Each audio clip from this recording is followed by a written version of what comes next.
Mga taga-Roma, ika-16 na kabanata.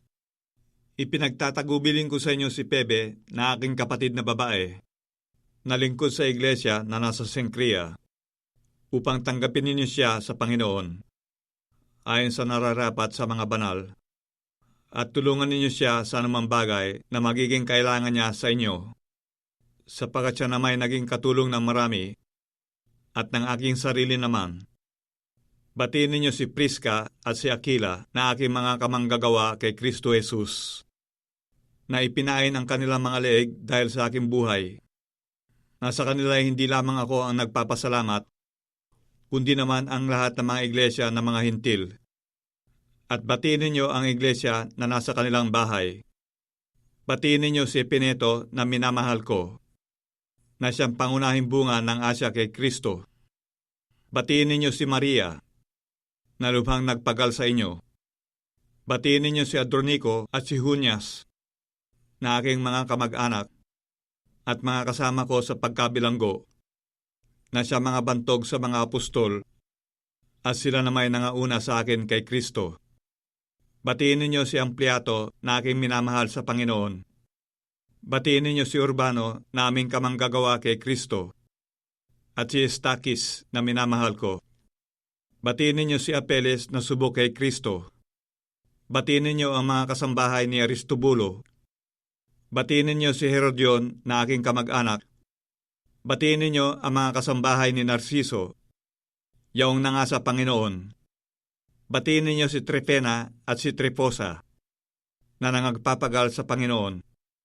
Batiin ninyo si Persida na minamahal, na lubhang nagpagal sa Panginoon. Batiin ninyo si Rupo na hinirang sa Panginoon, at ang kanyang ina at akin. Batiin ninyo si Asikrinto, si Plegonte, si Hermes, si Patrobas, si Hermas, at ang mga kapatid na kasama nila. Batiin ninyo si Pilologo at si Julia, si Nereo at ang kanyang kapatid na babae, at si Olimpas, at ang lahat ng mga banal na kasama nila. Mangagbatean kayo ng banal na halik. Binabati kayo ng lahat ng mga iglesia ni Kristo.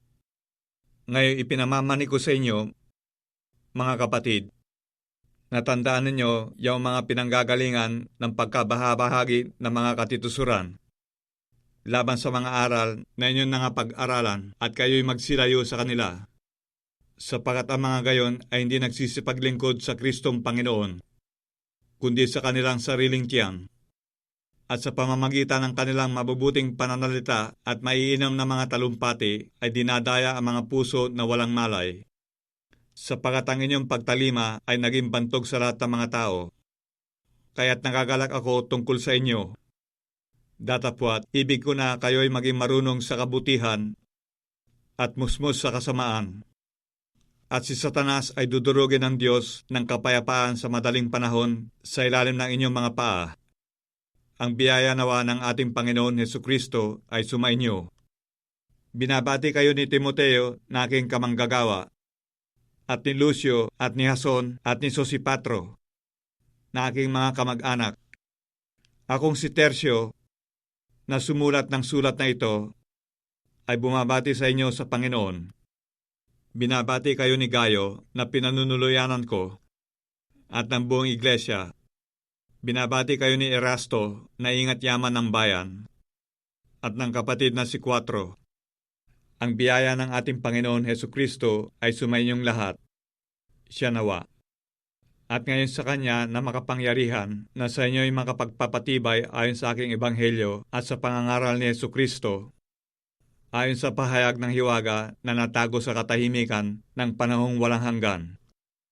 Datapwat, nahayag na ngayon, at sa pamamagitan ng mga kasulatan ng mga propeta, ayon sa ipinag-utos ng Diyos na walang hanggan, ay pinakikilala sa lahat ng mga bansa upang magsitalima sa pananampalataya sa isang Diyos na marunong sa pamamagitan ni Hesukristo, na sumasa Kanya ang kaluwalhatian magpakailanman. Siya nawa.